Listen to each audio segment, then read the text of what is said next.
What happens when your worst fear becomes your reality? Hi, I'm Brent Cassidy.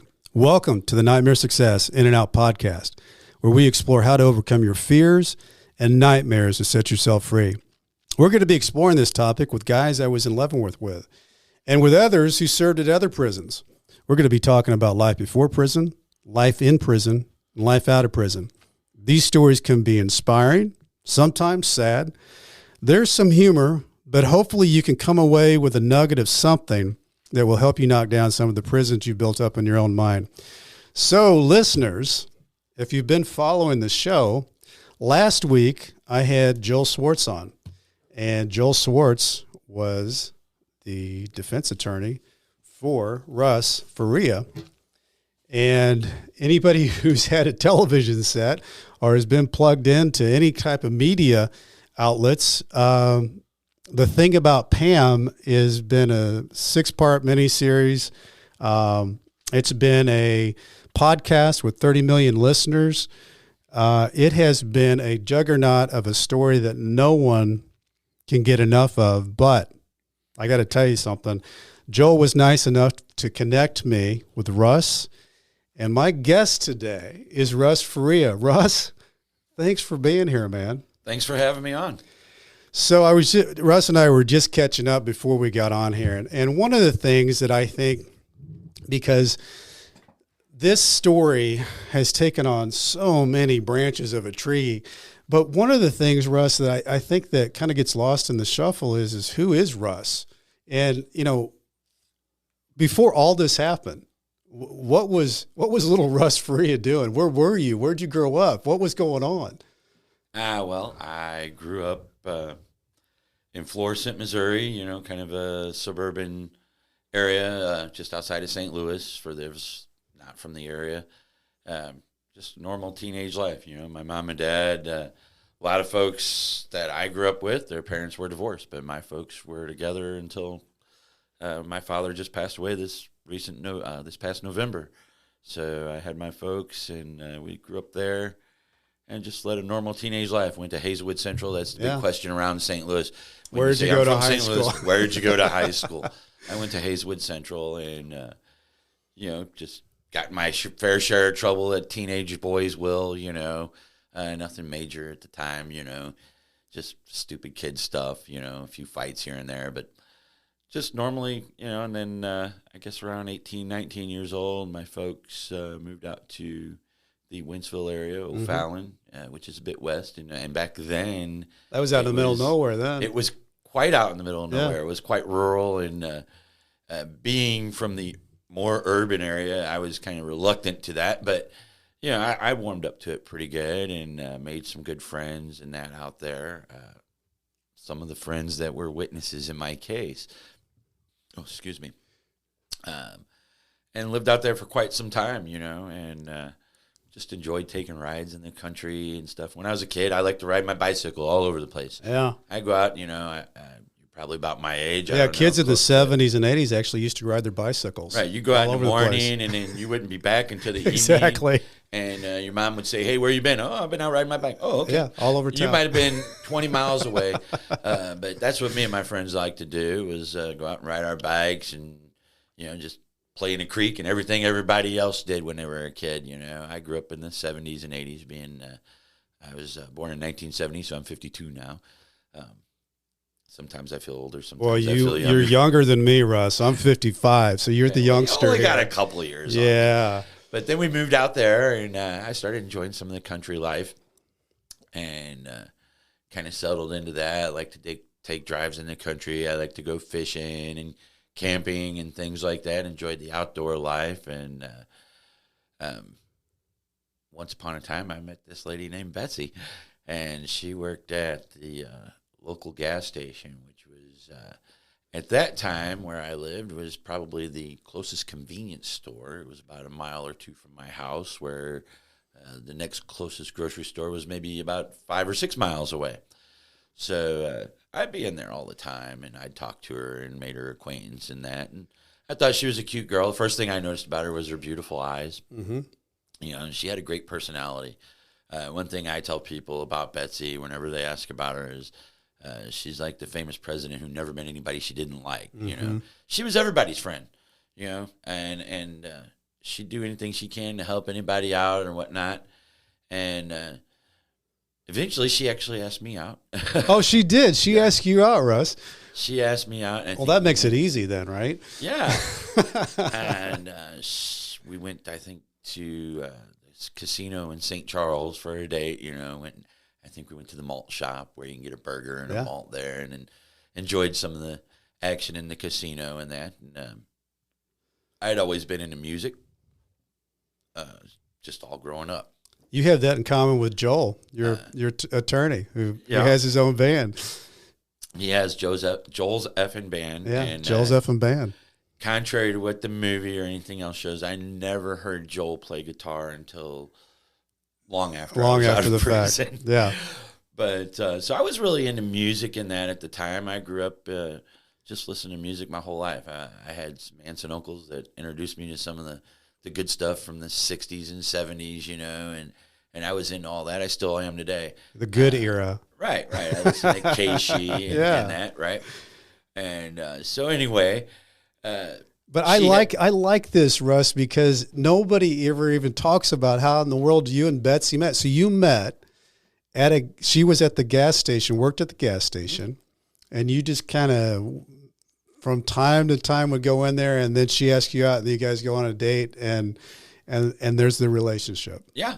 And she was running a DJ business. Okay. That's why she worked at the gas station, because that allowed her to keep the hours that she wanted to run her DJ business. And if she had to take off, you know, it's just a gas station job. You can get another one of those. But the DJ business was quite lucrative. And she says, hey, you know, why don't you come and help me with one of these DJ shows or something, see how you like it. So I did. And it was quite enjoyable, like I said. Well, you guys had that in common. I mean, you loved music. Right. And so I started going with her to shows. And then I'm kind of a techno geek type guy anyway. So then I started doing shows away from her, so that way she could do two shows at once if I'm over here and she's over there. And that was great. And then along the line, once we ended up getting married, I went to college and got a degree in computers, IT stuff. So what I was able to do, and this was, like I said, going back when we started DJing, it was cassette tapes. So you had to listen to a cassette tape and cue it up, get the song ready, and have the next one ready, and it was quite hard. And then we went to CDs, and that was great. And you were back to being a disc jockey again. And but right around that time was when people started putting their music on hard drives. And me being in the techno field, I was able to do that before anybody else was in St. Louis. And so because you'd figured out the whole IT computer stuff and figured out to transfer that to music. I love it. If I can make a database of my music, I can pick and choose what song I want. Way ahead of the game. You know, maybe the radio stations were doing it, but none of the local DJs out there doing shows. Yeah. And so we ran around with a laptop and a hard drive rather than a whole case full of CDs. We had the ability to play a CD, of course. Sure. So that was pretty neat. And, you know, we had our ups and downs in our relationship. You know, we each had our own issues and infidelities and whatnot, and that's been well documented over the years. But, you know, the last few years that we were together were probably some of the best of our relationship. We had found a new church that we liked and made a lot of new friends through that church. And well, that was one of the things, Russ, I thought was interesting. Everybody, you know, has ups and downs and whatever when they're married, but it seemed like that you guys had found the right path, and things had gotten to where you guys were good. And whether with the church and the friends or whatever, it seemed like that was the way you guys had kind of found your way. Yeah, it was. And I said, some of those friends I'm still friends with and talk to every day. And we were on the right path. We found the recipe for success, I guess, in a relationship. Yeah. And things were going great, and we were doing better financially than we had in the past and whatnot. And then we got slapped upside the head with this thing called cancer.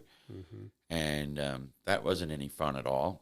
We were in the process of looking for a home at the time and having issues trying to find what we wanted in our price range. And then St. Charles County, where we lived, it's kind of a higher priced area because it's a growing area. And then we had to start going through cancer treatment. And so Betsy said, hey, why don't you find us a place to live? I got to concentrate on being healthy and getting better. And we discussed things, and I says, what if we go up here to Lincoln County or neighboring Warren County? There's properties a little bit less there. You can get more house for your money. And we agreed that might be something we would entertain. And then I found the house up there in Troy, which I thought was great. It was a nice little rural area. It was going back to the rural area again. Yeah. O'Fallon had started growing up and becoming more suburban, like the area I grew up in. So it was kind of neat to get back to a rural area again. But I guess that was one of my first mistakes, was moving to that particular town. But she started going through all the treatments that go with cancer, and we went through all the emotional stuff with that. And had to be tough. How old would she have been? She was... Didn't seem like she was very old. It was the beginning of 2010 when she was diagnosed, and that would have been, she would have been 41. Yeah. That's in young. 2010. Yeah. And I was a year younger than her. And she went through all the treatment and then reconstructive surgery. And early in 2011, she was declared cancer-free. Okay. In remission, they call it, right? Yeah. And so that was exciting news. That was great. So she got to go and get her reconstructive surgery done and go through that process, and got together with some family and friends and said, hey, why don't we have a celebratory cruise? And that's this, you've seen pictures of the cruise that we took. We'd taken a few cruises prior to that, but this one was going to be a special one. And so we planned that with family and friends, and the year kind of went on, and we were living our lives, and she was getting active and that, and hanging out. And she always tried to remain active, even when she was through chemo. If you've known anybody that's gone through cancer treatment, they have good days and bad days. Some days they feel like total dog doo-doo. Yeah, wiped out.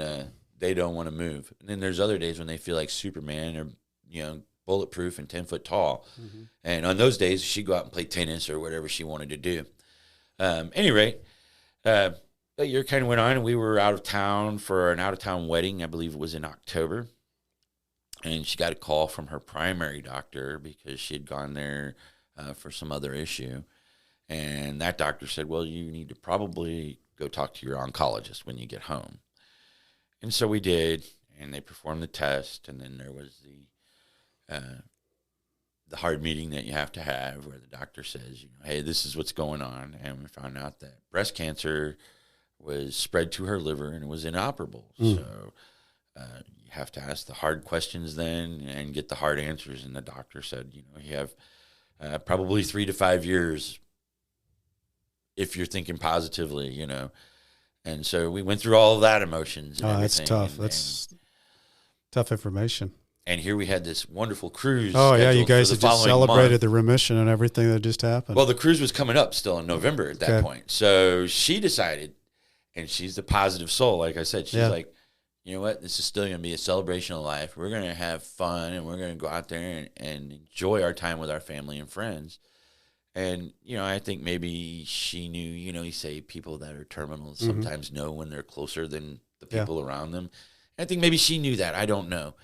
But we went out and we had a great time on that cruise, and a month after that, my worst nightmare happened. Well, let's talk about that, Russ, because before we got turned on the podcast here, what happened to you is a little bit different than what happens to a lot of the people that I interview, because in my case, it was a 6-year journey of fighting a battle, and you're with that the whole time, and your wife and kids, and you're going through that. Yours was, you were just living a normal day, living a normal life, and you go home and you're basically hit. It's like you got T-boned in the street.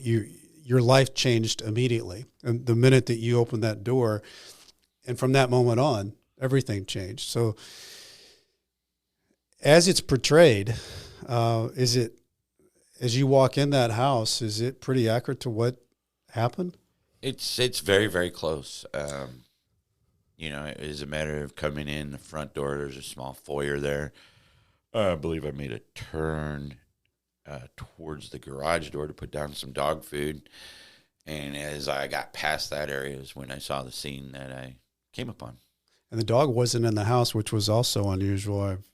That was quite unusual, yeah. the dog being outside, yes. So you turn, you see this horrible situation on the floor. It's your wife, and something you would have never have seen before, except maybe in a horror movie. What's going through your mind? Well, or is it just all a blur? A lot of it is a blur. I mean, you go into shock, and there's a lot of stuff that just automatically your brain does. I mean, you're taught, from the time you're a little kid to call the police when you need help. So I'm not a forensic scientist. I'm not a crime scene investigator, and I don't know of anybody else that's ever found their loved one in such a condition, and I don't recommend it to anybody.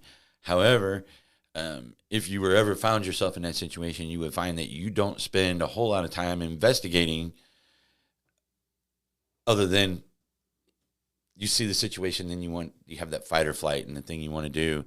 For me, it was get away from the scene, which went to the kitchen and called 911. Well, right. I'd heard somewhere along the line before that if you call 911 from a landline, it's better. They can trace you right to where you're at than if you call from a cell phone. So I picked up the only landline that we had, which normally was used for our business or making faxes and stuff. And I called the cops. Well, they said that was something suspicious later on. But I called 911, and my now famous 911 call that the prosecutor says I had no emotion during is what ensued. So, and then the police got there, and they took me outside, and I never got to go back inside after that. That was it. Yeah. Right. I was taken out to a patrol car and was out there for, I don't know how long. I was sitting outside the house for a little bit, and the fireman gave me a blanket, and then an officer took me to a patrol car, and I don't know how long I was out there before the detectives came and said, hey, we want you to come down here to the police station and answer some questions. We're trying to figure out what exactly happened here. Mm-hmm. Like, okay, I thought I was helping. Yeah. Like I said, I was very distraught and in shock at the time. So I went with them down to the police station. They never once said you're under arrest or anything like that. So you're thinking at that time, your wife is lying on the floor, and you've called 911. There's blood everywhere, and you go down to the police station. And if I'm not mistaken, and I could be wrong on this, but you spoke to them for like 30 some odd hours, right? Yeah, it was. And from what I understand, Russ, while you're doing that and trying to give them every detail, they're going and checking that out. Yeah, they're going to they're checked out your friends that you were with. They spoke to each one of them. They all verified. They took them to different police stations to make sure that they couldn't, combine their stories. And all of it checked out. You being on camera, wearing the same clothes, you going into Arby's, all these different things that happen. They're checking out while you're sitting in there talking. Yeah, that was unbeknownst to me. They're saying, hey, say that, give us the story. What'd you do? I went through my whole evening, I don't know, several times. Yeah. So and I feel like was there one of the guys that was in the police station that was was in your church? Officer Merkel. Okay. And you'll remember Merkel's name because he's the guy that perjured himself on right. the stand over 132 pictures. When they put the pictures in front of him. Right. Yeah. He claimed, and I guess maybe he knew my pastor somehow, some way through the church or whatever, but he claimed to know my pastor and to be involved in the church and not. But, I would think as a good Christian, that would keep you from perjuring yourself on the stand. But obviously, he showed his true colors. Yeah. So you get, finally, after all this, and you think you've helped them with all this information, they arrest you. Well, they released me. Oh, they released you. Well, That's right. They questioned me, Mirandized you. and then they said, "Oh, hey, do you mind doing a polygraph?" And I'm like, Yeah. well, I got nothing to hide. Yeah, sure. What the hell? And they're like, well, we don't have the resources to do that here. So let's take you down to Lake St. Louis, about another. Right where I was near my friend's house is where Lake St. Louis is. Yeah. So about a half an hour away.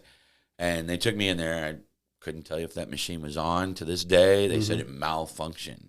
A lot of malfunctioning going on. Malfunctioning, yeah, exactly. Cameras, lie detector, everything's malfunctioning. And then over there. that's when I got done. They said you failed 100%, and that's when they started, pointing Really at getting me on and you. throwing accusations. And then at that point, it's kind of like a slap in the face.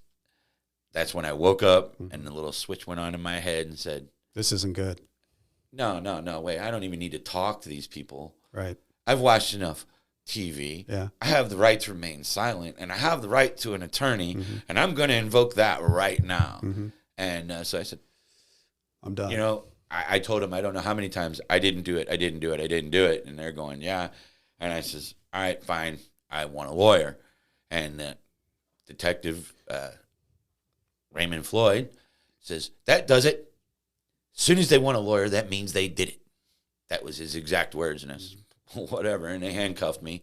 And I didn't say another word until they took me up to Lincoln County, booked me in, and went into the tank up front, and got to finally make a phone call that I'd been asking for a long time, since the previous evening. Yeah. And immediately called home and got to talk to my mother and my cousin, Mary. Which your cousin Mary, I mean, how that all came about and her working with Joel years before is quite a deal. She is one incredible woman. And you couldn't have had a better guy that she knew that happens to come in and be your attorney. Yeah, she talked me on the phone. And at that point, they were just holding me. And I says, we both knew a lawyer that we were both mutually acquainted with, went to my church, and she used to work for the guy. And his name is Andy Beanie. And so she sent Andy up there, and he got me out. And, then we had a funeral and all that. And on January 4th, that's when they came and arrested me at my mother's house. And that was when Mary finally thought of Joel, because initially we're like, oh, well, this is just a misunderstanding. All we need this will work its way out. Right. Yeah. And then when they arrested me and charged me with murder, then Mary had to sit down and think a little bit harder and said, well, who did I used to work for? And Joel's name came up in her mind, and she made that phone call. And I think that was one of the best decisions that could have been made. Yes. I mean, for those who listened to the podcast last week, Joel is the type of guy that you would want in your corner when you're going through your nightmare, because he really embodied and became part of the case. And, when things went as bad as they did, I mean, he was never going to give up to make sure that you got righted on the situation, which, I don't know. There's a lot of people out there, but listening to Joel and what he believed and what he thought of you and how that all went down, man, he was the right guy for the right time, wasn't he? Well, and that's the thing. There's a lot of guys that after being convicted, and I think Joel said this and brought this up when he talked to you, they'll fire their lawyer. Yeah. Because you got to place the blame somewhere or what have you. And you've been inside, so you understand there's a lot of jailhouse lawyers there that are trying to point you in this direction or that, and do this and hire this person. And I had everybody and their brother. Ryan Ferguson had just gotten out when I went to prison. Yeah. And everybody knew him and then found me and said, you should hire the same lawyer he had. Hire Zellner. Right. Yeah. And I said, you know what, I'm going to stick with Joel. And the reason why is from the first time I met Joel to this day, Joel believed in me. Absolutely. Joel believed in me. And when I was going through what I was going through and there was nobody believing me other than the people close to me, family and friends, this person believed in me and still does to this day. He did all throughout the process. And I had to return the favor and believe in him too. Yeah, and it was a team. So when you go in, because we were just talking about the difference between jail and prison, you spent a lot of time in jail, which is for those who don't know, jail is the worst bottom of the world place to be. And prison's different, but jail, you were in there for a long time, almost 2 years. Yeah, about half the time I was locked up, I was in jail. So, Russ, just to get in your mind a little bit, they arrest you for murdering your wife that you loved, that was, somebody who was a big part of your life. And then you've got everybody that's being told that you're a murderer and you're in jail. What is happening? What are you thinking? Well, you don't have any time to grieve your loss. I mean, there's no time for that in jail. And, everybody watches the news. And so when you're in jail, again, like you were saying, it's everybody knows what you're there for. Right. When you go to prison, you're in a prison with 3,000 people. Nobody cares what you're there for. Right. They just care how you act. Right. But in jail it's different, and you get treated differently. But it all does go down to how you act. Mm-hmm. A friend of mine, David Dowling, I think you know who he is. It's on Prison Counts with Ryan Ferguson exactly. on the podcast. Yeah. When we did our podcast together, he's and I'm going to quote him on this. He said, you get a lot further by being a nice guy than by being a tough guy, because there's always somebody tougher than you. Yeah. But if you're a nice guy and people like you, you won't have to be a tough guy. Yeah. And it's true. And it's that way in jail, too. I mean, one of the biggest, toughest guys that was in my wing where I was assigned, and he was a bad dude. He was a bad dude. And when I met him, he said, have your people look me up on CaseNet. I'm that guy. I said, okay, well, you want to play chess? And we played chess through the chuck hole. And we would read the Bible together. And at night, I kind of got everybody in our little wing started on doing a little Bible reading. And if you wanted to participate, you could. And if you didn't, you didn't have to. But it was read out of the chuck hole because we were in the hole, which is solitary or whatever you want to call it, ad seg, many different names. Because of what you've been charged with. Right. Yeah. Well, and plus the cops they were trying to break me. Yeah. And there's some more stories that go along with that. But this guy was affected by that. And I'm proud to say that I'm responsible for him being saved and coming to Jesus. And to this day, he's out now, and he's turned his life around, and he's repented. So the bad guy that he used to be, he's not. So one of your strategies when you were in there was to maybe turn and flip it into helping people. One thing that I really gained from just talking to you for the time we've talked, Russ, is that you could have easily been a victim, because you were a victim and what they did to you.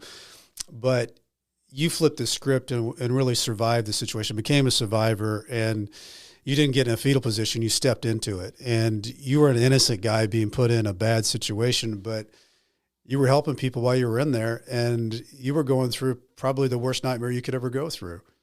Yes, but again, you're locked up, and you have to make the best of a bad situation. There's no way that you're getting out until they let you out.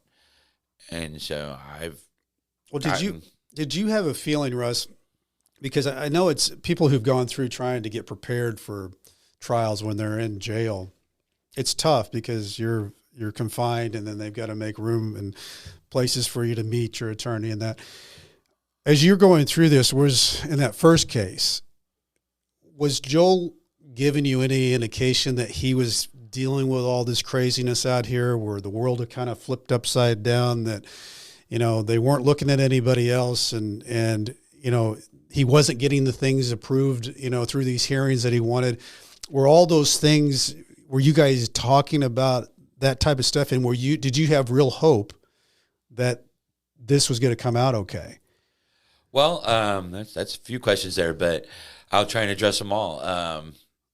I was actually present at some of those proceedings. With the hearings. Some of the hearings and that, pre-trial motions and that, and was brought over there and got to witness firsthand some of the things that were going on, and them cutting Joel off and trying to tie his hands. I still remained hopeful throughout the whole thing that he was going to be able to present our case in such a way that I'll be innocent again. the truth sets you free, right? Mm-hmm. So, we're going to tell the truth, and that's Everything will be okay. everything will be okay. I mean, when Joel first came and saw me, he's like, "Oh, we're going to get you out of here real fast." Yeah. And then that didn't happen, and we had to wait for a trial. And then our very first judge, was Judge Dan Dildine. And I'm confident that if we had Judge Dan Dildine for the trial, we would have won. But he was retiring, and Judge Minnemeyer got elected in, who is Leah's buddy. And so what she did, the last pretrial motion was about a week or two before the trial was supposed to happen. And Joel met with me before the motion. We went in there. He says, "She's going to ask for an extension." He says, "I'm going to say the only way we're going to accept that is if they lower your bond so that you can get out and prepare for your trial." The judge is going to say no to both of us, and we're going to go to trial next week. I said, "Great." Went in there, went exactly as Joel said. The next day, I get a meeting from one of Joel's associates. They dropped and refiled your charges. And for those of you that don't know what that means, if you're in the front of the line because you've been waiting for your trial and they drop and refile your charges, you now go right back to the back of the line. So I had to wait a whole nother year. Man. And you're in jail. And I was in jail. And Ryan McCarrick, you'll hear his name throughout this thing a whole lot.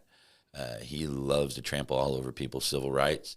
One of the things he did was send an individual in there to try and rough me up and get a confession. Again, that's part of being a good guy, because remember that tough guy I told you about that I made friends with?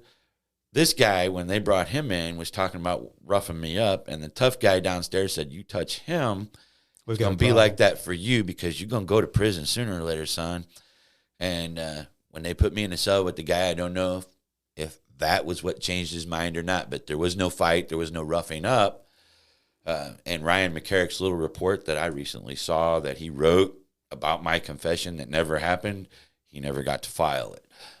Interesting. Wow. Well, I mean, it also shows that you were yourself in there, being yourself, and that played in your favor when things could have gotten bad, because the guy that you knew wasn't going to let you get roughed up. So says a lot. So fast forward through this thing, Russ. How long did that trial last? The first trial lasted just almost a week. I think it was like 5 days, 6 days.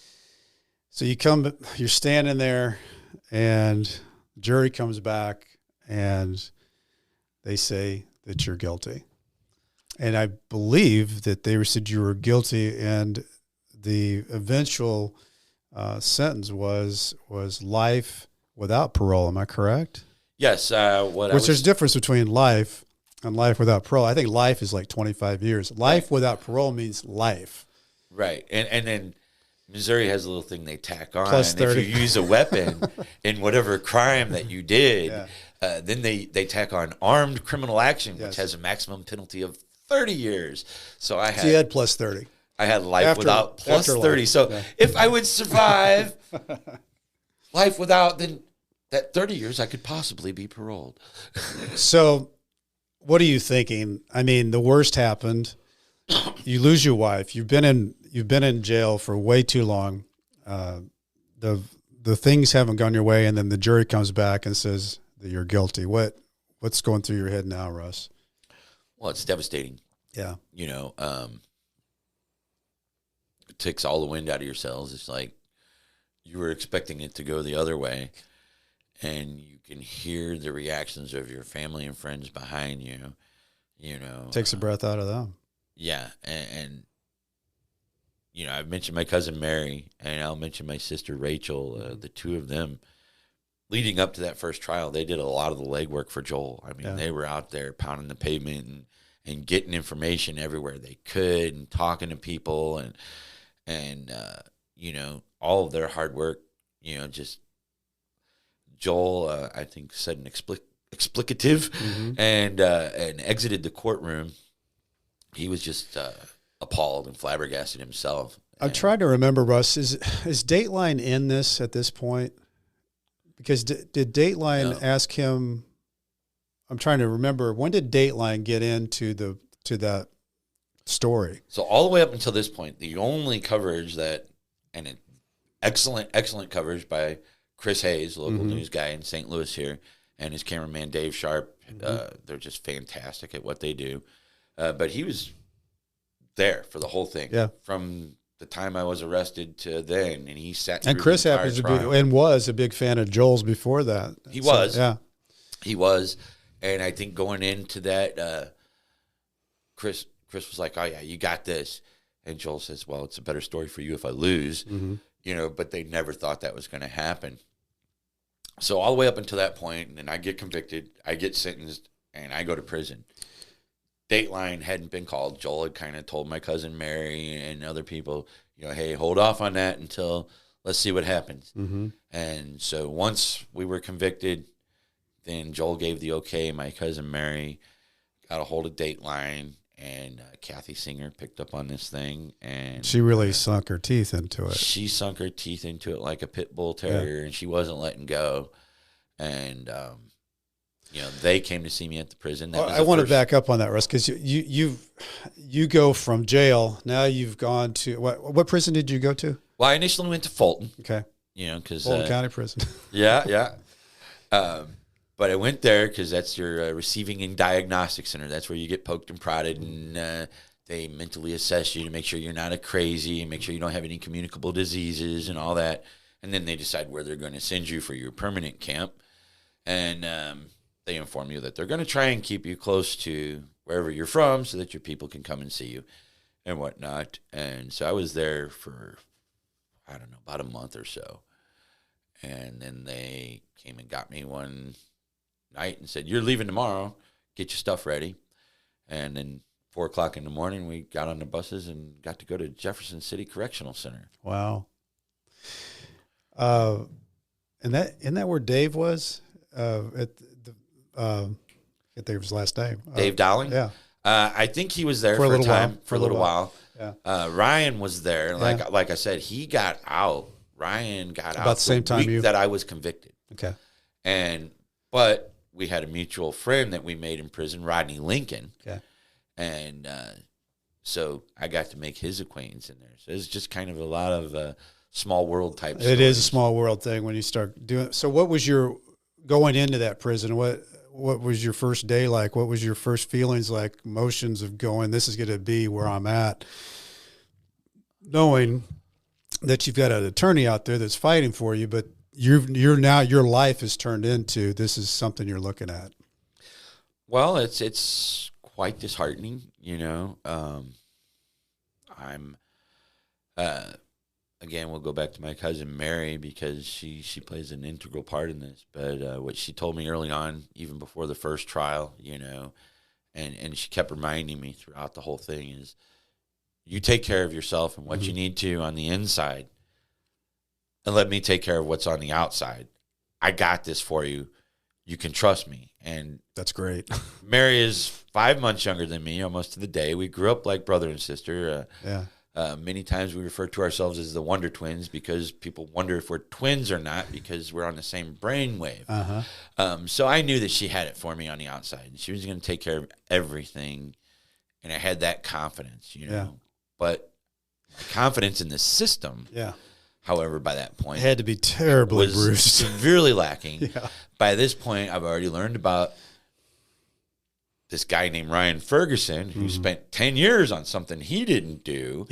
And now I've met this gentleman named Rodney that has been in prison for over 30 years. And I'm like, oh my God, and now I learned that the average time for an appeal in the state of Missouri is 10 to 14 years. Right. And I'm like, so, okay, I got to. It's a long kind of like, and I'm going to do my best Morgan Freeman, what he said to Andy Dufresne, either get busy living or get busy dying. One of the best movies out there. And a great line. So, I mean, it's like we were talking about earlier. You either get busy living or you get busy dying. You can feel sorry for yourself and rot away in a cell, or you can stay true to who you are. And Russ, I think that's one of the interesting things about prison is that there's really one or the other option. You don't really see an in-between in prison. You see guys that are trying to make it work, trying to stay busy, trying to better themselves, and you see the other guys that have given up. Mm-hmm. And there's that two things going on. And I always think that's interesting because it really, in such a primitive society, it breaks it down to how you going to survive. How you going to do this? You got to step into it. You got to keep trying to be yourself and work yourself into a life of get busy living. Or then I think that's why that line is so deep is you got to get busy living or get busy dying. And you really have that choice when you enter the prison world. And I don't. And you have the prison, and you have that when you enter outside world too. I don't think anybody gets the gravity of that line unless you've actually been on the inside. Yeah. You know, because it's a slap in the face and it's its own society, and you can either blend into the society or not. And you entered that society a little bit differently because most people go in there anonymous. You, on the other hand, probably weren't because this was something that had been around. How were you accepted in as Russ? Well, amazingly enough, since I went to Jefferson City is far enough away from St. Louis where they don't get that news. And by that time, we weren't on Dateline yet. Yeah. Dateline came. So you really did kind of go in there anonymously then. I did. And I just did the same thing I'd been doing, you know, and kept my head down and started trying to get busy living, you know. Did you have a prison job in there? I did. I worked in the kitchen. Yeah. You may or may not know what CRD is, but I worked on the CRD line, which for those of people that don't know, it's the Certified Religious Diet. So I made the religious trays for those guys. There were 3 of us that worked in that area, and that was the highest paid job in the kitchen. I got paid $1 a day. There you go. You're making the big bucks. So had you ever worked, did you like food, kitchen, fixing things outside of prison? Was that something that you were interested in? Oh, yeah. Well, yeah. I've always been what I call an amateur chef. Yeah. I'm Italian, Sicilian. That's much appreciated in prison, by the way. People that can cook. Yes, it is. They're very much appreciated. That'll get you a good reputation, Exactly. and your cellie will like you a lot if you know how to cook. Exactly. So, yeah, I liked working in the kitchen because I liked working with food. Of course, if you work in the kitchen, you can eat anything you want as long as you don't get caught. Yep. That's right. Well, walk me back into the what's your living quarters like? What do you are you is it an open dorm? Are you in 2-man cells? What do you got? Oh no, we were in a level 5 camp. So what that means for everybody else is you're locked down approximately 23 hours a day, unless you have a job and unless rec is going on. Now in jail, you're locked down 23 hours a day. That's it. That's it. You get an hour out. In prison, your lockdown does not include several times a week getting to go outside to the gym or outside and have recreation. So it's a little bit better than, a lot better than jail in that respect. But we were locked down in our prison cells until it was rec time or time to go to work or chow. And so I chose a job in the kitchen that I worked 7 days a week. So Yeah. And Ryan and I have both described it in this way. You're living in a bathroom with another guy, so you better hope you get along with that other guy. I don't care if he's your best friend or not. Go try and spend 2 days in a bathroom with your best friend. Exactly. I just had my Stroby, who I was a cellmate with for a little over a year, and he came through here the other night. We had dinner. I hadn't seen him, I think, in 5 years. He did a podcast, but we hadn't actually seen each other. And we were joking that you really get to know somebody when you're in that 8x10. Yes, yes, you do, and you get to know everything you didn't think you wanted to know exactly. about. So, when do you start feeling like things are? I'm guessing that Joel starts showing up and saying, "Here's what we're going to do." Well, he was working on the appeal, and I started getting, he was giving me some written information about that and the brief and everything that he was working on. And I spoke to him and several of the appeals lawyers in his office that were helping work on that. And so I was remaining hopeful, but again, I was like, okay, yeah, I know how this works. The appeal goes in, and then they reject it. Yeah. And it goes in again. I'm like, it's going to be 5 years before we ever get in front of a judge. You'd already again. thought that in your head. Right. I mean, this is all I've been learning. I've educated And you got myself. a lot of people around you telling you that in the prison. Exactly. All your prison lawyers. And so it's real easy, and I'm not going to say that you don't feel hopeless sometimes, because there are those times. There's dark times that you don't tell people about. The dark times, how did you handle hard days in prison? Well, I listened to music. Yeah.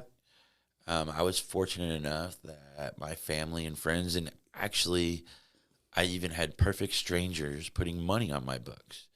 And that's a gift. Anybody that's been inside knows that if you got somebody to put money on your books, that's great. And so by prison standards, I was kind of rich. Prison rich. I was able to buy tennis shoes. Yeah. I was able to buy whatever I wanted. Cool off stuff. The commissary. I had sweatpants and shorts and all that. I had a TV. I was one of the guys with a TV, and I bought a Walkman, that's a radio CD player. And so I'd listen to music. Pink Floyd was one of my big ones that I like to listen to. And reading the Bible. Okay, so Russ, that's a good strategy though. You connected to things that you were connected with before. Music brought you back and probably was an escape, and then reading the Bible connected you in a way that you were connected on the outside. I like that. And there's a lot of good wisdom in that book, and a lot of people don't talk about it. I'm not a pastor or a preacher. I'm not going to try and sway anybody one way or the other. You have your own beliefs, but that book right there, it just has a way of getting you through some of the darkest times, especially if you have faith in it and the words that's in it. And that's that, and my mother, the thought of coming home to my mother, because I'm the biggest mama's boy that's ever walked the face of the earth. Those two things got me through. But you had all that support, which is fantastic. I did. I had an excellent support team on the outside of family and friends. I've mentioned my cousin, my sister. There's my brother. There's extended family, people I never met. There was a lady in Florida by the name of Joanne Rowe, and she came up here for my second trial. She was just so into it. And actually, after I got out and got exonerated, I went and stayed with her for a couple of days, her and her husband, down in Sarasota, Florida. How cool is that? They made a room and called it the Russ Faria room, and my cousin Mary and I stayed there for a few days as a guest of theirs. It was fantastic. That's great. So when you're going through, how long were you in there before this whole Dateline thing started to take a life of its own? Well, shortly after I got to Fulton, Joel contacted me and said, well, this local news guy, Chris Hayes, wants to interview you, and I think it'd be a great idea. And, you can go ahead and do this. You're going to have to sign some paperwork for them to do that. And, oh, by the way, Dateline, I think, wants to talk to you, too. So I went through the whole process of signing paperwork for the whole Fox 2 in St. Louis and the whole thing for Dateline. Chris Hayes and Robert Patrick from Post-Dispatch came and saw me first and did a real extensive interview. And then Keith Morrison and the Dateline crew came in. That had to be a trip, right? Right, yeah, it was kind of surreal. I mean, it's like, wow. For those people showing up where you live, and all these inmates seeing this, I mean, it had. Well, no, the inmates didn't see it at all. They didn't see it in the chow hall. They called me out of my cell you're during movement. So they didn't see any of the production or anything. You got pulled into the cafeteria. They had no idea why I was gone for an hour. I could have been at a doctor appointment. Gotcha. They didn't know at all. So I go and do these interviews and then come back, and maybe my cell and one or two other people. I know. Right, and then from there I go to. In Fulton, you don't get your own TV. There's a pod TV. And so nobody watched that show. It was lights out by that time anyway, by the time Dateline comes on. Yeah. So when I got to Jefferson City, by that time Dateline had aired. So the people there, they may or may not have seen it and never put two and two together. Yeah. But late at night, some of those cable channels, and you do get cable in prison, folks. Sorry, your commissary, the prisoner's commissary pays for that. Thank you. But Dateline re-airs these things, throughout the year. Sure. You find it on Investigation Discovery. I go to sleep to it at night, believe it or not. Right, a lot of folks do. And so there's a lot of guys in prison that got nothing else to do but stay up and watch TV all night. Mm-hmm. And so after being in there for a little while and you people in your pocket. I saw you on TV the other night. Like, oh, okay. Yeah. And then, I was kind of, few people knew who I was, like I said, and then I was kind of just keeping my head down, minding my own business. I was in Toastmasters. Yeah. And a lot of people may have heard of Toastmasters. It's a corporate organization. Yeah. They have Toastmasters in prison, and that's where I met Rodney Lincoln.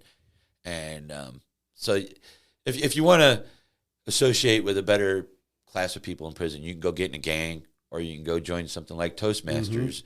I didn't want to be in a gang, so I joined Toastmasters, and I was actually in that when I worked for Enterprise. But you might explain what that is, because a lot of people might not know. It's a public speaking group. Yeah. It's a networking group on the outside. If you belong to Toastmasters and you work for Ralston Purina, you might go to a Toastmasters meeting with somebody that works for Enterprise Rent-A-Car, and you get to network with those people. Yeah. And it's a really great way for people to connect and for you to hone your public speaking skills, which, everybody can use work on that, no matter how good you might think you might be. So I was doing those things and working in the kitchen, just staying busy, doing what I do. And one day I came back from work and I got a message that my attorney wanted me to call him. Okay. So I called Joel and he was all excited. Joel does not get excited. If you know Joel at all, he does not. It's pretty calm. Everything very close to the vest. And if he gets excited about something, he has a very good reason. And he's obviously very excited over the phone. He's like, "Did you watch the news last night?" And I says, "Yeah, I watch the news every night. What's the big deal, dude?"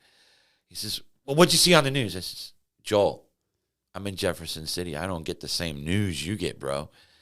And he says, "Oh." And then it finally hit him. He says, "Well, here's what happened. And you're going to get a hearing, and we're going to get a new trial." And this was in, I believe, February of 2000. Yeah, I think he filed a thing called a Moody motion, which never gets through. I think we were the third in the whole history of the state. And if you read the appeals court statement, it was just really scathing. Basically, to sum it all up, they said, "Hey, Lincoln County, you better have a hearing to see if this guy gets another trial. And if he doesn't get another trial, we're going to be really mad." Yeah. That's really the long and short of it. And at that point, right after that. How long have you been in by then? Well, this was 2015. I'd been locked up about 3 years total at that point. Yeah, okay. And immediately Judge Minnemeyer recused herself. Okay. Because she knew that she it wasn't going to be really good for her. She'd already gotten in trouble for a couple other things and been suspended for about 6 months or so. So she recused herself, and then they assigned a judge, I believe, out of Pike County, which we disqualified. Joel said, "Well, that's too close to Lincoln and probably associates with Leah. We want somebody that's further removed." And then we got Judge Stephen Omer, and Joel knew of his reputation because he was from St. Louis. Joel's from St. Louis, and said, "Hey, this is a good guy. He's got a really good reputation. He's a whistleblower. I mean, he'll report his own if he sees them doing something unethical." And I said, "Well, that's the guy we want." And Leah tried to disqualify him unsuccessfully. Thank you very much. And then they scheduled the hearing for June. So I had to wait from March until June. Gosh, so I bet that time passed slow. It was very, very slow. I mean, time goes slow anyway. Right. And that even slows it even more. You're like, "Oh, gee whiz." And then in June, we have this hearing, and they take me back to jail. Ooh. And, right, you don't want to go back to jail ever. You don't like to travel as a prisoner. It's just no good. No, travel, I mean, you don't get none of your stuff. Yeah. And you want your stuff. You want your stuff because that's all you got. That's all you got. And so we go back to jail, and we go and have this hearing, and Leah, I think, was trying to play to a jury that wasn't there. The judge scolded her several times. I mean, it reminded me of, like, her acting like a high schooler or something like that. And long and short of it, she was more concerned about the reason that I was getting a new trial. She didn't want the reason for the judge's decision to be because she had an affair with one of the lead detectives, which she did, and that's documented. Yeah. We know all about that. But she didn't want that to be the reason. Okay. And the judge is like, "That's got nothing to do with it. this all went we don't wrong. care about that. This has all been wrong. This guy gets a trial. Let's go ahead and schedule it. And so they scheduled it for November, amazingly, which was the same month I had my first trial. And then I go back. Russ, what are you thinking, man? You go in there and they say, okay, yeah, you get a new trial. My God, you got to be thinking, because you're thinking in your mind 10 years, 14 years, and all of a sudden you get this thing and you get a hearing and like, yeah, you get a new trial and it's going to be in a few months. Right. I'm amazed. I'm like, this is nuts. This is crazy. Yeah. You know, I don't know anybody, and I know a lot of people because I'm on the inside. I know a lot. I don't know anybody that's ever had this, you know, and Joel doesn't either. So, you know, he's from the lawyer's standpoint. Yeah, exactly. So we have two different points of view. Right. And so I was really kind of excited about that. And they take me back over to the jail, you know, from the courthouse. And then I thought I was going to be there for the weekend because normally when you come in, they're not going to take on you like back. a Friday or a Thursday. They're busy. And you're there until Monday. Yeah. Well, they wanted to get rid of me. Mm-hmm. They want him out So of here. transport comes and they're like, oh, you're going back. I'm like, okay. Well, somewhere between there and going back, I realized that, wait a second, I just won this hearing. Yeah. And now I'm not convicted. Right. And they're taking me back to prison. And it's illegal for them to house me with convicted people. I know this. And I'm like, oh, I was bugging those guys. I was like, I wanted a cigarette. I was bugging those guys all the way back to Jeff City. I'm like, well, they bugged me for 3 years, so it's my turn. I bugged them for 3 hours back to Jeff City for a cigarette and said, they're going to put me in the hole. I'm not going to get my stuff. But because the paperwork takes time to get there, I went right back to general population. And I was out there for, I don't know, about 3 or 4 or 5 days. And by that time, it was hitting the local newspaper in Jeff City. So some of the guards were like, hey, man, good luck to you. Yeah. You know, you're getting a new trial. Good luck to you. And when the prison itself found out that I wasn't convicted anymore, they came and said, you're leaving tomorrow. I'm like, oh, great. I get to go back to jail. Yeah. Remember jail?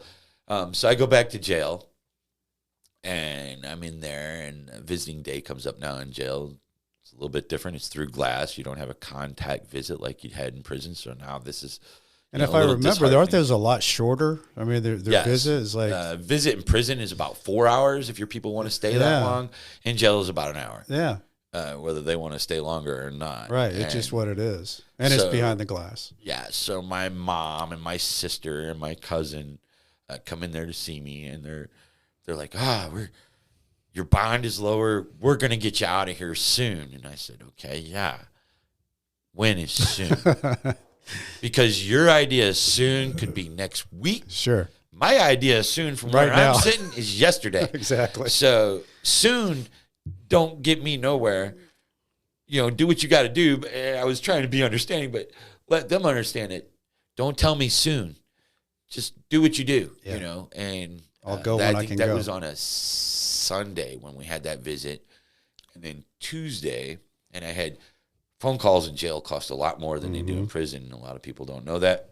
A lot of money made off. You might pay 50 cents a minute in prison, but you're going to pay $2 a minute from jail. So I had times and days scheduled to call my mother, so it wouldn't cost an arm and a leg.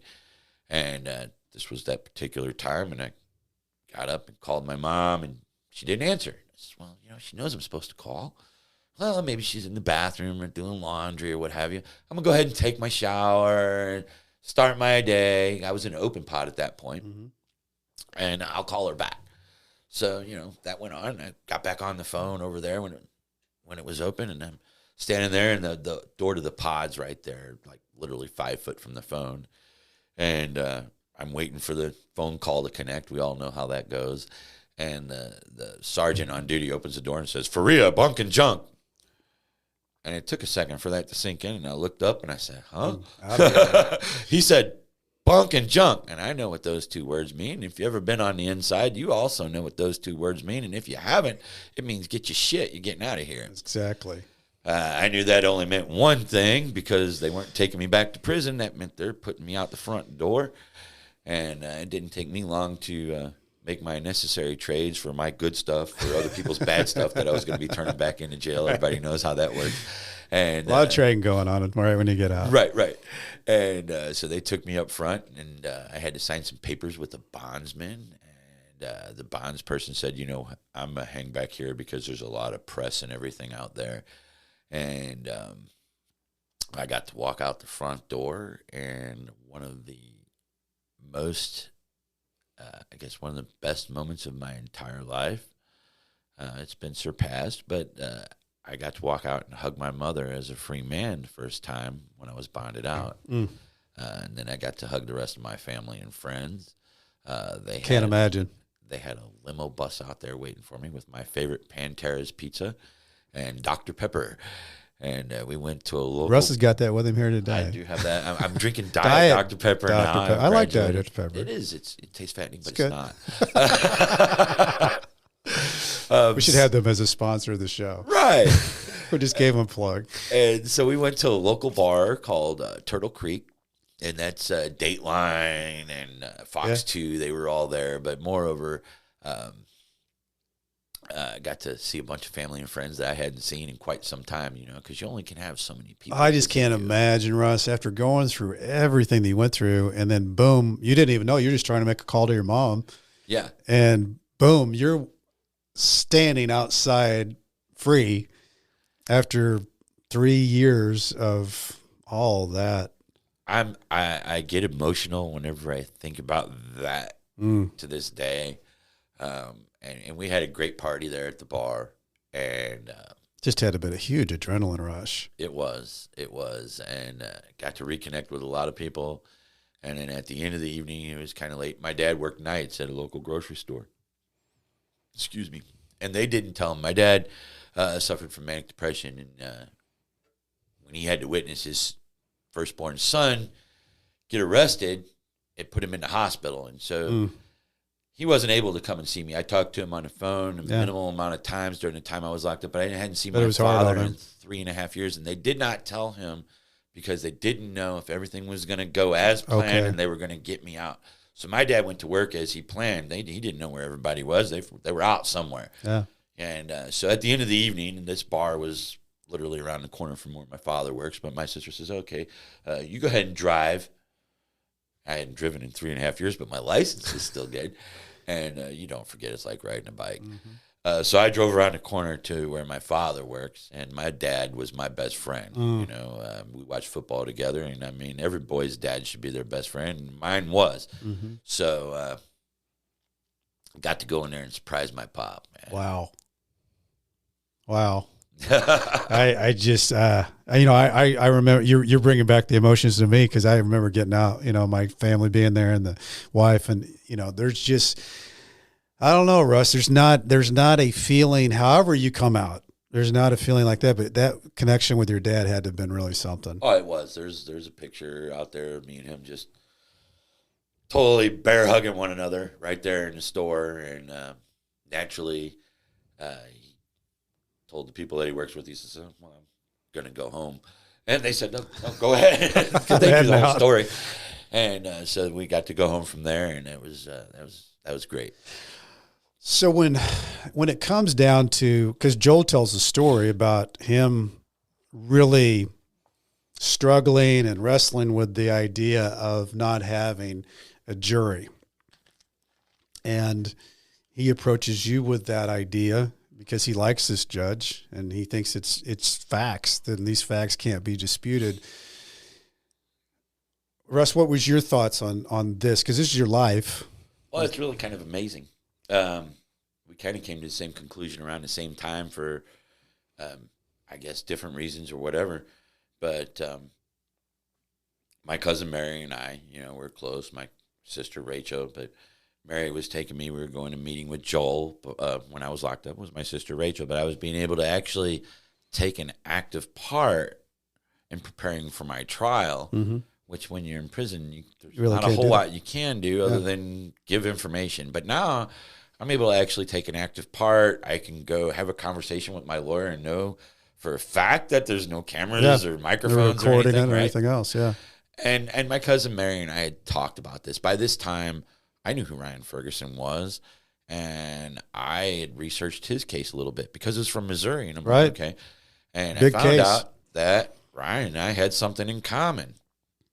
Ryan, in his case, which happened in Columbia, Missouri, got a change of venue, which means they brought in a jury from another jurisdiction. That jury was from Lincoln County. That's small world stuff. So, yes, as we were saying earlier, very small world. And Mary and I had discussed this. I says, I don't want to give him another chance. I'm like, Ryan was convicted. I was convicted. That's 2 strikes. Do you want to really put the ball in their court again? And we had actually discussed this. And then we went down to Joel's office one day, and he says, I've got an idea, and it's kind of unorthodox. And I want to run it by you guys and see what you think. And he says, what do you think about a bench trial? I'd never heard of a bench trial at that point, but he explained what it was and that the judge was going to be the one to hear the case. And he said, this is what I want to do. And Mary and I looked at one another and looked back at Joel and said, do it.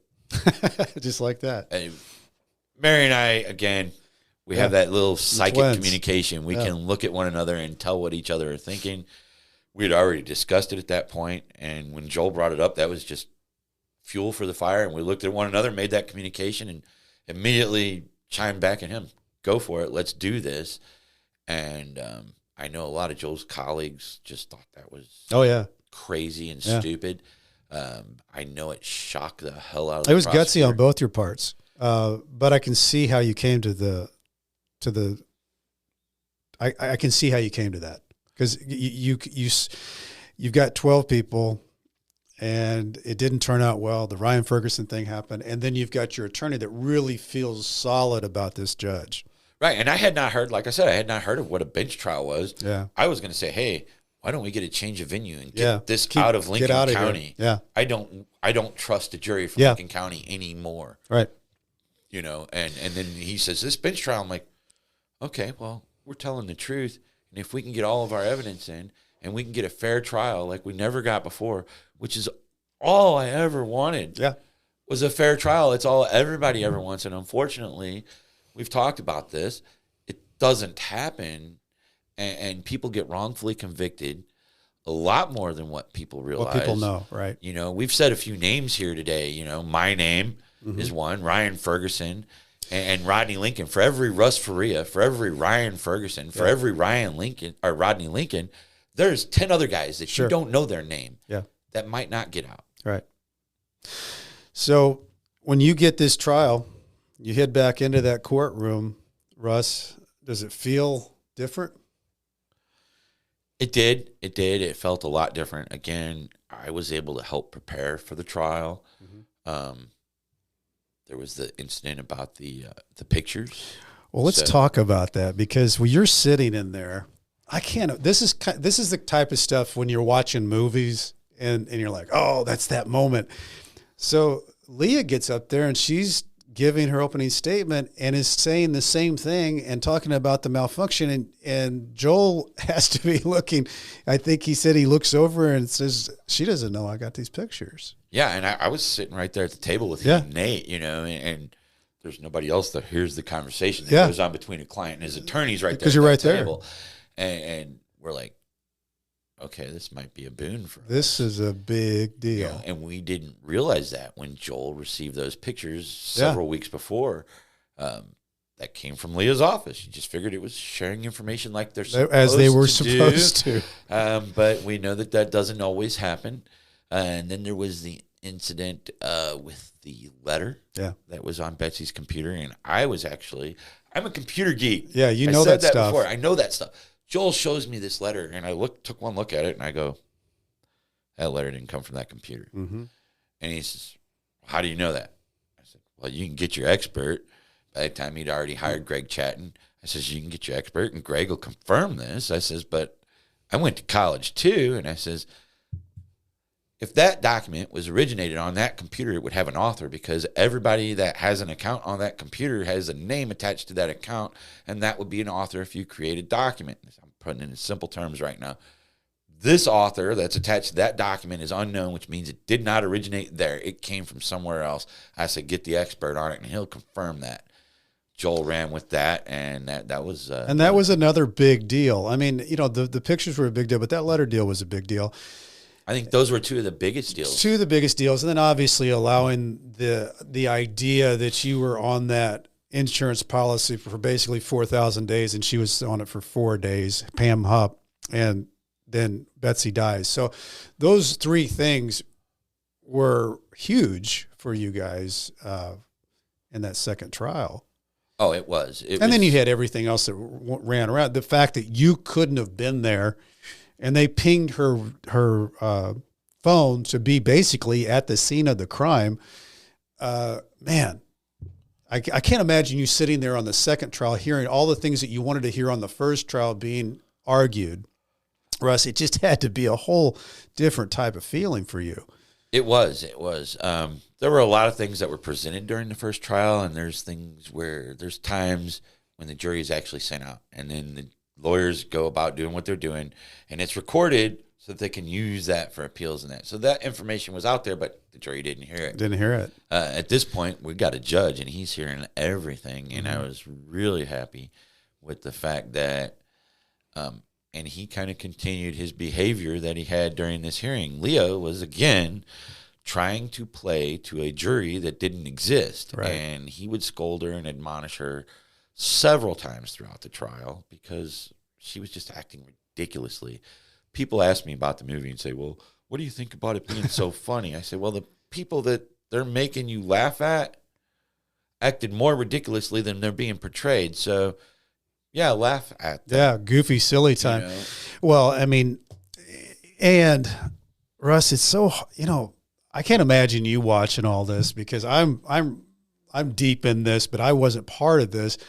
Then you watch the Dateline thing the other night, and they interview Leah, and she was probably one of the most disliked people in that miniseries for sure, besides Pam Hupp. For her to be interviewed by Keith Morrison, she came across even worse. I mean, she should have never gone on Dateline. And she's still throwing accusations at me. Still. There is an old Isn't it proverb. Crazy?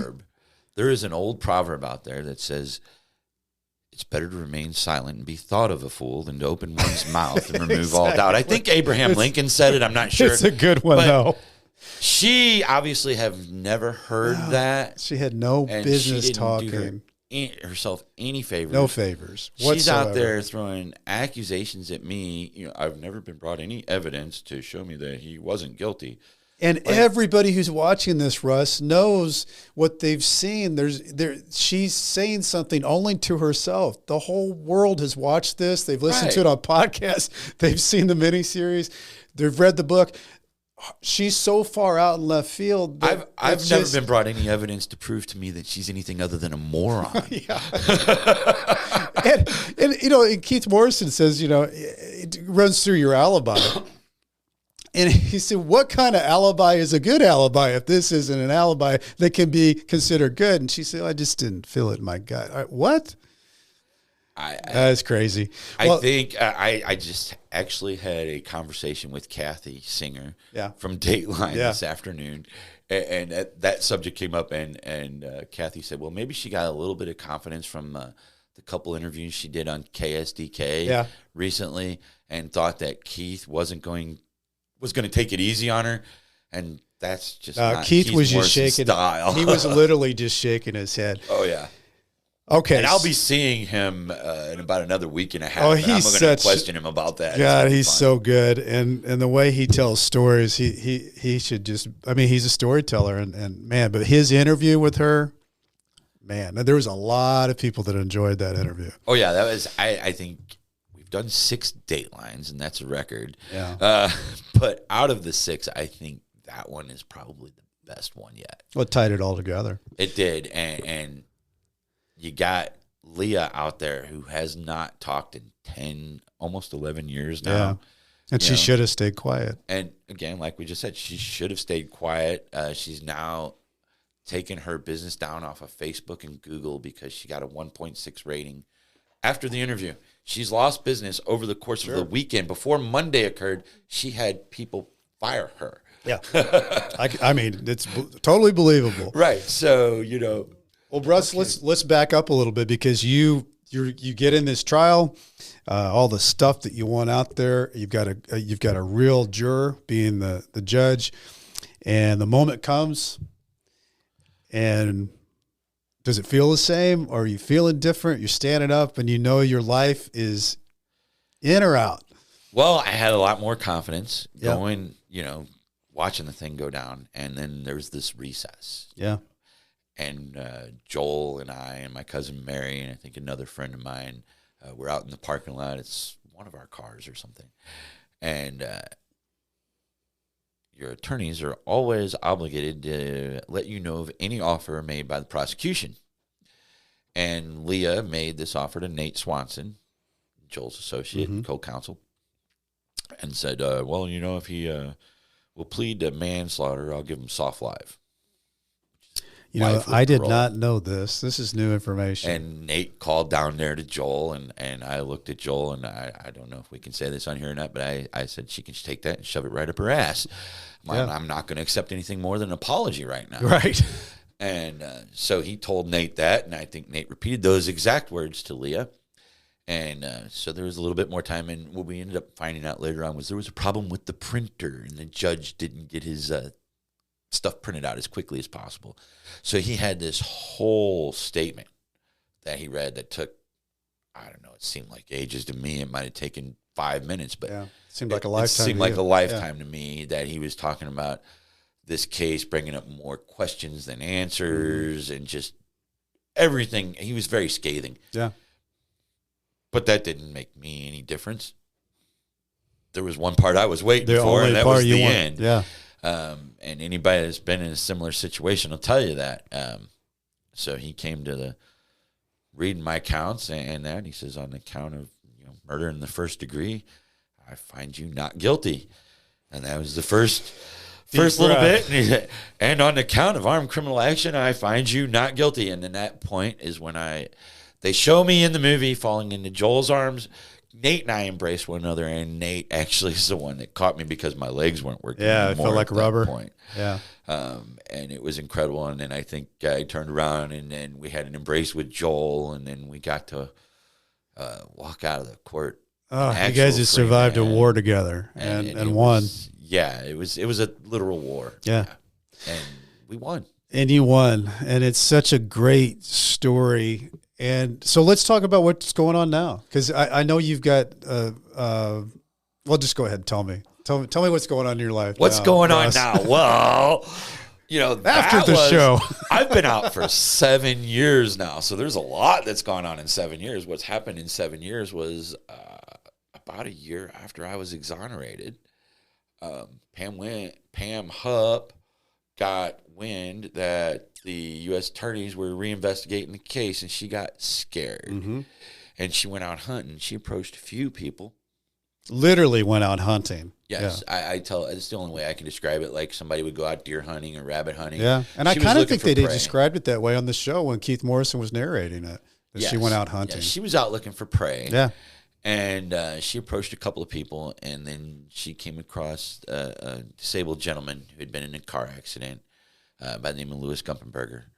And she took him back to her house and murdered him. And tried to pin it on you.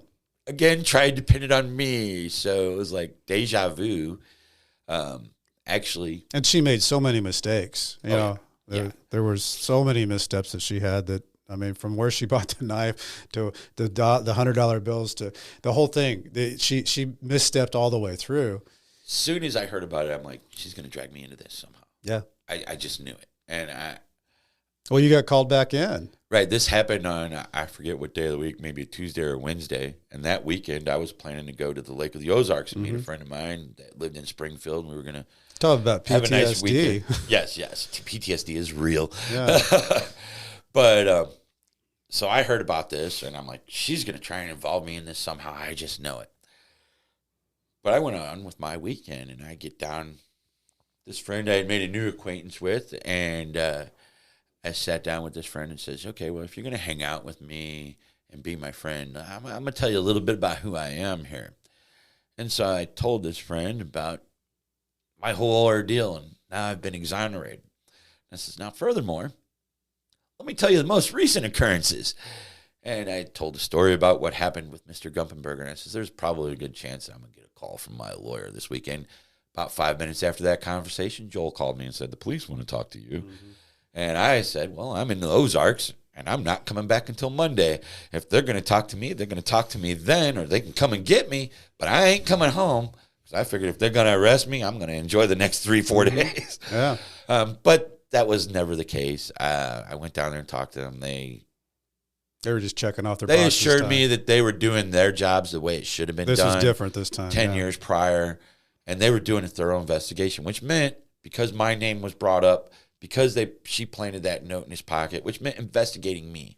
I gave them my phone for 3 days. I gave them handwriting, everything they wanted. And they eliminated me as a suspect, as they should have 10 years prior in Lincoln County. Right. Any rate, about a week prior to that, she tried to kill somebody or tried to lure somebody else, a female who lived across the street from a friend of mine at the time. That person was going to be the star witness in the case against Pam Hupp, killing Mr. Louis Gumpenberger. Pam Hupp took a cop-out. Mm-hmm. It's called an Alford plea. And what that means is, I'm not guilty. I'm not admitting any guilt, but you have enough evidence to convict me if I go to trial. Right. So she took the cop-out, and she didn't have a trial, and she was sentenced to life without plus 30 years. Mm-hmm. Same thing. Which is all I ever wanted for her. Yeah. You know, the best, just like she wanted for me. And so she went to prison. Karma. Throughout the whole process, I got to meet this individual because they lived across the street from one of my best friends. She's a nice individual by the name of Carol McAfee. We became friends. And this past October, we got engaged. How about that? That's so amazing because, you guys have that in common. She literally was in the car with Pam Hupp the day that Pam was probably looking to kill her because that was her plan. She just didn't work out, had her take her back to her place and dropped her back off. And then that's when she found the young man and took him back and killed him. But the fact that you guys found each other, wow. Yeah, it's what a story. It's just more unbelievableness to the already unbelievableness of this whole story. But I think that's great, though. You've lived this whole nightmare, and you've come out on the other side, and you're doing some other things that are really good, great. And I know you're doing the stuff. You've always loved motorcycles. You're working in that type of business, but you're also working with the Innocent Project. What's the name of it? The Midwest Innocence Project. Midwest Innocence Project.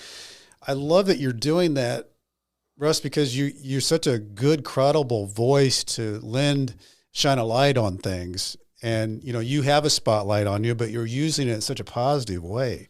Well, and I've taken some examples from my good friend who I've since made the acquaintance of, Ryan Ferguson. Mm-hmm. He and I echo one another quite a bit on a lot of the subjects. But a lot of us exonerated folks, Rodney Lincoln and Adam Brazil, and I can name 100 other guys. We're all, I guess, crusaders. Sure. And I've taken it upon myself and said, there's a lot of things wrong with this world. There are 1,000,001. We can be here until next week and not name them all. But this is one thing I might have the ability to change. Yeah. There's people that want to listen to what I have to say. You're using your experience to affect good. I hope I can come up with something important to say. So if I can come up with something important to say and people want to listen to it, I can help this organization over here. Yeah. I can help educate all the people out there that aren't aware of how many wrongful convictions happen.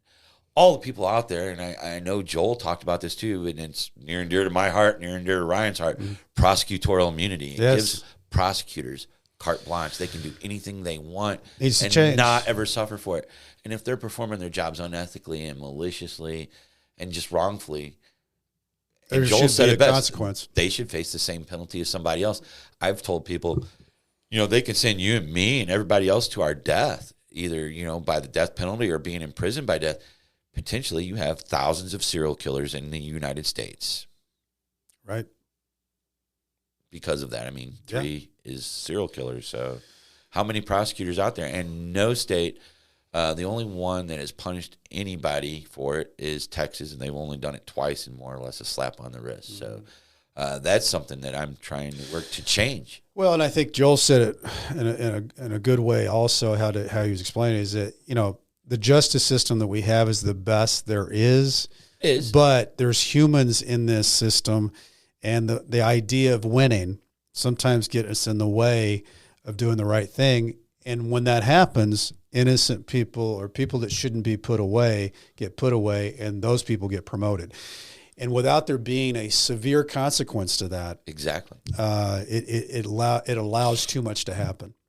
And that's why I try and raise the awareness for it. I mean, things need to be changed. Like I was saying, if you see something that's wrong in this world, and you're in a position to do something about it, and you don't, are you not part of the problem? Yeah. I'm in a position to speak out. I'm in a position to maybe possibly help what happened to me not happen to somebody else. I don't want what happened to me to happen to anybody else. Yep. That's a big deal. And so if I can save one person from going through what I did, I've done what I set out to do. Yeah. If I can save 10 or 20 or 100, it's even better. It's much better. Russ, let me ask you this, because you've lived through so many different stages of a nightmare, and you've survived it. What do you think, out to the listeners here, that would be your takeaway from everything that you've experienced? What would you tell them? Always persevere. Never stop believing. You've heard the cliches all the time. Every cloud has a silver lining, but it does. Mm-hmm. Pam Hupp is an evil person. I've called her evil incarnate, and I've also called Leah Askey, Cheney, Womack. Mm-hmm. She's had so many different last names. She's changed her name, well, she married her high school teacher, which begs the question, what was going on back in high school? Right. But anyway. That's a whole other story. That's another story altogether. But I said, just always persevere and remain and believe, because there's a silver lining to every cloud. These people are evil. Excuse me. These people are evil, but they never expected, and neither did I, that I would find love because of what they did. I would have never met. I might have met Carol. Yeah. I might have. She was a neighbor. But I wouldn't have connected with her not the way you're connected. That we connected because of this story. Happened? So I think that story and Pam Hupp and everything that goes along with it kind of brought us together. And she's kind of a shyer person in that. She's getting a little bit better at doing some interviews and whatnot. But I saw she did a couple of interviews. She's really good. She's good. She doesn't give herself enough credit, but I kind of help prepare her for that. And sometimes she gets overwhelmed because, like, when Pam was charged, that was the first live stuff that I did. I've done tons of interviews sitting in a room with a camera crew, but nothing where the whole press got to sit there and ask me a bunch of questions. Yeah. And that was the first time that we were hounded like that in public, and she kind of got overwhelmed. I don't think she was very well prepared for it, and that was my fault, but I wasn't either. I didn't expect Well, that. It's not normal. I mean, people aren't used to being surrounded by people that are in the press asking a bunch of questions on live TV. So it's something you got to use to. A little bit of attention, but on live TV is like, oh, okay. So different world. Yeah. Right. Russ, this has been really good. I really appreciate you coming on here. And so many people want to hear your voice, want to hear your story, and really see, I think when people listen to these type of things, they see things, that bits and pieces that they can pick from and nuggets from that, help them get through things. And I think that's what you're helping people do too. Telling your story, how you got through it, not giving up, staying determined. Those are all good things, man. And you're doing good things. And I appreciate you being on the show. For those, we like the likes and subscribing. If you're on the Apple Podcast, leave a review if you feel like it. And can we do a shameless plug? Oh, absolutely. For those of you that ride motorcycles or know somebody that does, come on out to St. Charles, Missouri, and all lubed up cycles, and you can meet me in person if you like. I'll even sign your book if you got it with you. I love it. All right, we're going to end it on that. That was a great plug. All right, Russ, appreciate it, man. Nightmare Success, in and out. Thanks again.